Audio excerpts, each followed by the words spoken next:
అసలు అందం అంటే ఏంటి? అది రూపమో, రంగో, అలంకారమో కాదు. ఏ ఒక్కరి జడ్జ్మెంటో, అభిప్రాయమో కాదు. ఒక కవి వర్ణనో, చిత్రకారుడి బొమ్మో కాదు. మరేంటది? అందమంటే గుణం. అమ్మాయినయుండి చెప్తున్నా, I don't want people to call me beautiful.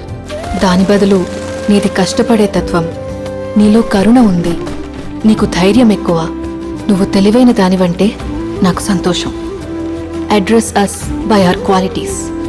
MS Subbalakshmi అంటే భక్తి, అందం కాదు. మదర్ తెరెసా అంటే కరుణ, అందం కాదు. ఐన్ ర్యాండ్ అంటే తత్వం, అందం కాదు. సరస్వతి అంటే విద్య, దుర్గా అంటే ధైర్యం, గౌరీ అంటే తపస్సు, లక్ష్మి అంటే శుభం. ఇలా ఏ దేవతనైనా ఆమె క్వాలిటీస్ కోసమే పూజిస్తారు, ఆమె అందం కోసం కాదు. నీ గుణాలే నీ సంతకమవుతాయి, నీ అందం కాదు.